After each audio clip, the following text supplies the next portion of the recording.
Alright, dear children, we do continue with the chapter, the flow of liquids, and in this particular video we state and we derive an expression of the principle of continuity. So there is a topic that we need to learn in details, that is principle of continuity. Now this principle has a statement, but this principle of continuity to state, we have to first consider the liquid as an ideal liquid. As you know, the word ideal means which is assumed, which is not real. Okay, imagine it. Okay, now the liquid can also be considered as ideal liquid. Now ideal liquid basically has two properties. So let me just tell you what is ideal liquid, then we come to the statement of the principle of continuity. To understand the properties of ideal liquid, okay, that means when we consider the liquid as ideal liquid, there must be two important properties that the ideal liquid has to follow. So one of the first property is zero compressibility. Zero what? Compressibility. Which means an ideal liquid is incompressible. Incompressible. That is, on pressing the liquid, suppose if you press the liquid, then there is no change in the volume. There is no change in the volume and even the density. If there is no change in the volume or density of liquid on pressing that liquid, then that liquid is also considered as incompressible liquid. And for information, most of the liquid may be considered approximately incompressible liquid. Okay, because on pressing them, the change in their volume is very negligible, which can be neglected. It's very, very small, which can be neglected. So let me just give you one example, like water. Like example, water. On pressing water by say 1 atmospheric pressure. Suppose you take water and if you press the water by 1 atmospheric pressure, because 1 atmospheric pressure means the pressure that you can apply on the water, then its volume changes by a very small amount, say almost 0.000048, and this is almost considered to be zero. That means the volume changes by a very small amount, okay, when you compress the water, okay, by applying how much pressure? 1 atmospheric pressure. That means this change in volume is almost negligible. So that water is also considered as an incompressible liquid. What liquid? Incompressible liquid. Similarly, an ideal liquid has another property, and that is number 2, that is zero viscosity. Zero what? Viscosity.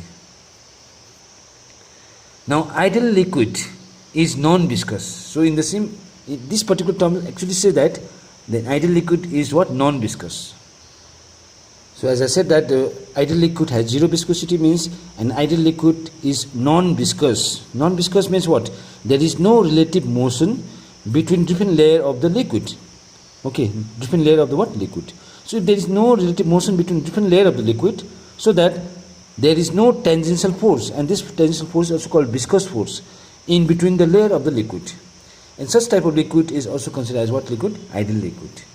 But in actual practice, there is some viscosity in all the liquid, and even there is some viscosity in all the gases, because there is some viscous force, which tangential force always act between the layer of the liquid, and there is some amount of relative motion that plays between the layer of the liquid.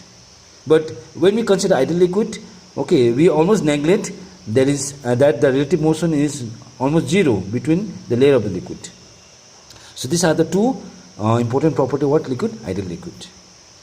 So now children, we come to the statement of principle of continuity. Now principle of continuity statement is completely based on the flow of what liquid? Ideal liquid. The flow of what liquid? Ideal liquid means incompressible and non-viscous liquid. But when we talk about the flow of this liquid, we take what type of flow? The streamline flow. Means the motion of the liquid will be streamline motion. Because you have learned the flow of liquid are two types. One is called streamline flow, another is called turbulent flow. But this principle of continuity is defined for streamline flow. So the statement says that when an incompressible and non-viscous liquid, means basically we are taking what liquid? Ideal liquid, if flows in streamline motion through a tube, and this is a tube we are taking, and this tube is also called streamline tube. I'll show with a diagram also. But this tube of non-uniform cross section, that means the cross section area is not same. That means there are different cross section area. Then what happened? The product of the area of cross section and the velocity of flow. The product of area of cross section and the velocity of flow is same at every point in the tube. The product of velocity of area of cross section and the velocity of flow of liquid at every point of the tube remain what? Same. And this is the statement of what? Principle of continuity. So principle of continuity simply measure the product of area cross section and velocity flow of liquid at every point of the tube when the liquid flows in a streamline motion is always remain constant. So this is the statement of principle of continuity. Now in order to derive this principle and to express the principle, let me take a tube, and this is a streamlined tube but of non-uniform cross section. So let me just take our streamlined tube. Suppose this is one end of the tube and it goes this way. So consider this a streamlined tube, okay, and tube name is say XY, having different area cross section. Now this end of the area cross section I consider say A1, and this area cross section, end of the area cross section, I consider as what? A2. So this is the end where the liquid enters, and this is the end where the liquid leaves. Okay, but the flow of the liquid is basically what? Streamline. And the liquid which we are considering is what? An ideal liquid, means incompressible and viscous liquid. So for this we measure the product of area cross section and the velocity of flow at every point of the liquid remain same. Now children, we try to prove the statement of this principle continuity. So for that, as I said, this is a tube which we have taken, and this is a streamline tube. Okay, streamline a non-uniform tube. Okay, that is XY, having different area cross section. That's why I've already explained. This end of area cross section I consider say A1, and this area of cross section I consider as what? A2. So the liquid now flowing in this tube is an ideal liquid or incompressible and non-viscous liquid. Okay, now differently at every point of the every cross section area of the tube the liquid flow with a different velocity. Now I consider the velocity of the liquid at and x and ny, and the velocity at the end in which the liquid flow is b1. So I consider, suppose the liquid is flowing at this end with a velocity b1. So suppose this is the direction of velocity of liquid. Similarly, from this end the liquid will leave. So at this end the velocity of the liquid will be say b2. So you can see in the diagram, b1 is the velocity of the liquid, this is the velocity of liquid, this is actually the tangent that you need to draw. A tangent at any point give the direction of velocity of the liquid at that point.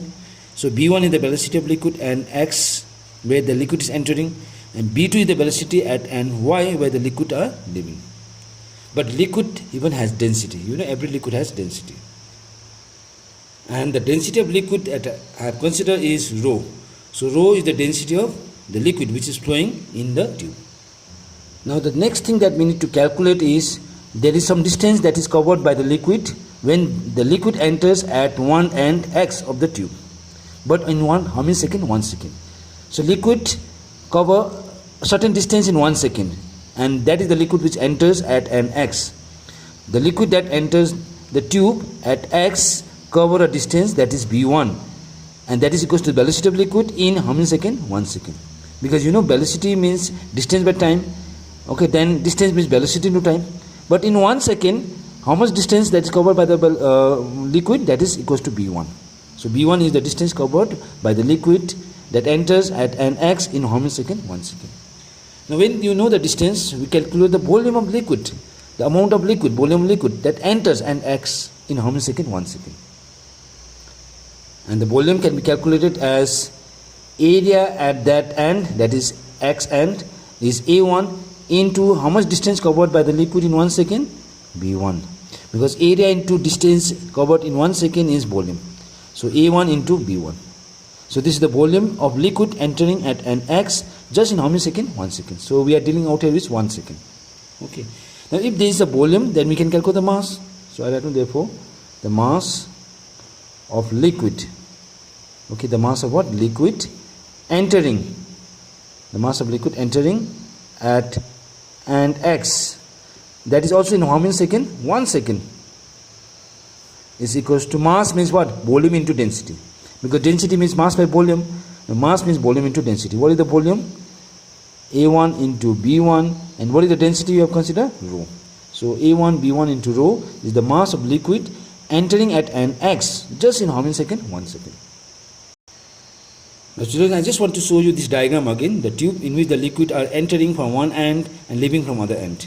So we calculate the amount of mass that is entering at an x in 1 second. But remember that the amount of mass also leave from end y from in how many seconds? 1 second. So that means we now calculate the amount of mass that is leaving from the end y, this y, the end y of the tube, just in also in how many seconds? 1 second. And the expression of mass of liquid leaving from end y in 1 second will be same as the mass of liquid entering at an x in 1 second. And that is the area of liquid, the area of that end, that is A2, the velocity, that is B2, and the density of liquid. Okay, so this is the mass of liquid leaving from end y just in how many seconds? 1 second. Now children, one point you need to keep in mind in this particular expression that we are dealing it out here is the liquid which enters at one end must leave at the other end.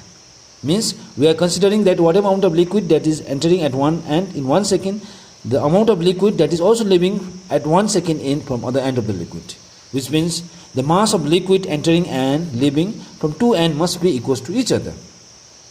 So as I said already that the mass of liquid entering at an x in 1 second must be equals to mass of liquid leaving and y just in how many seconds? Mass 1 second. And you know we have already calculated the expression. The mass of liquid entering at an x in 1 second is how much? A1 B1 into rho. And the mass of liquid leaving from end y in 1 second is this one, A2 B2 into what? Rho. So in this expression you see rho and rho cancel out, because the liquid which entering and the liquid which is leaving is same nature, means same density, that's why the density cancel out. So finally I write down this has A1 B1 is equals to what? A2 B2. This means A into B is constant. A into B is what? Constant. Which means the product of area cross section and the velocity of flow of liquid at every cross section, every point of the tube remain constant. And this is the mathematical relation of principle of continuity. Means this relation verifies the principle of continuity. Okay, this relation verify principle of continuity. And children, so with this relation we have some numericals to do also, and we do on the other classes. Okay, but remember this much: when we define principle of continuity, it is always defined for ideal liquid. Okay, and when we define it, we take a tube that is called tube of non-uniform cross section, so that the product of area cross section and the velocity of flow of liquid at every point of the cross section of the tube always remain constant. And this is the principle of continuity of liquid. Now, in this case, we can even express the relation between A and B.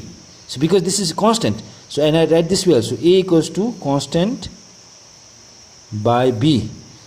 Constant by what? B. So this relation says that area cross section and velocity of flow are inversely proportional to each other. Means more the area of cross section, less the velocity of liquid, the flow of liquid, and smaller the area of cross section, more the velocity of liquid. That's why the velocity of liquid is smaller in wider part of the tube and larger in narrow part of the tube. That means the liquid will not flow with same velocity in all part of the tube. Smaller or narrower the part of the tube, more the velocity in which the liquid flow. The wider the part of the tube, smaller the velocity the liquid will flow. So this is the explanation of principle of continuity. So now we go to the next topic, that is Stokes law, that you learn in the next YouTube video.